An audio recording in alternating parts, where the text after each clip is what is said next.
আগের ভিডিওতে পৃষ্ঠা নাম্বার 10 নিয়ে আমরা আলোচনা করেছিলাম। আজ আমরা পৃষ্ঠা নাম্বার 11 নিয়ে আলোচনা করব।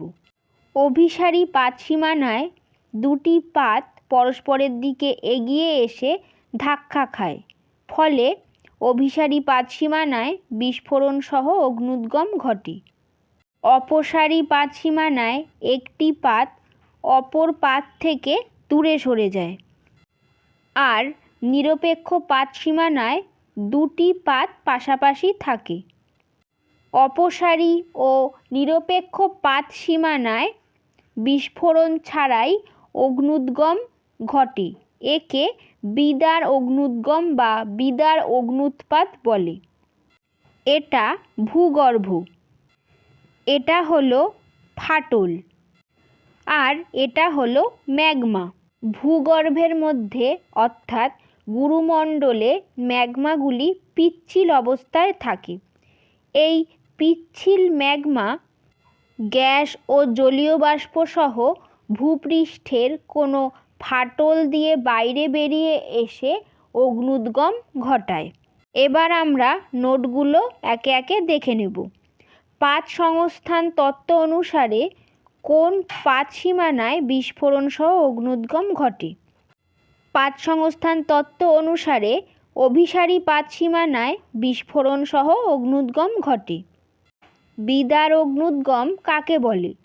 অভিসারী ও নিরপেক্ষ পাতসীমানায় বিস্ফোরণ ছাড়া শান্তভাবে অগ্ন্যুদ্গম ঘটতে দেখা যায়। একে বিদার অগ্ন্যুদ্গম বলে।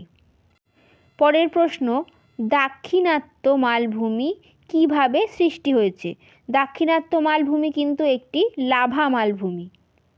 বিদার অগ্ন্যুদ্গমের ফলে বিস্তীর্ণ অঞ্চল জুড়ে লাভা সঞ্চিত হয়ে লাভা মালভূমি যেমন দাক্ষিণাত্য মালভূমি সৃষ্টি হয়েছে।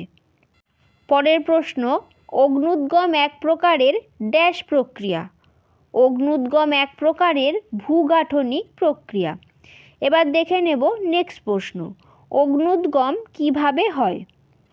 এটা একটা 3 নম্বরের প্রশ্ন। পৃথিবীর অভ্যন্তরভাগ অত্যন্ত উত্তপ্ত অবস্থায় আছে। গুরুমণ্ডলে অত্যাধিক তাপ ও চাপের ফলে শিলা আংশিক গলে পিচ্ছিল অবস্থায় রয়েছে।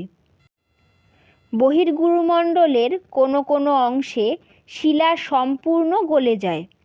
তরল ম্যাগমার জলীয় অংশ গ্যাস ও জলীয় বাষ্পে রূপান্তরিত হয়।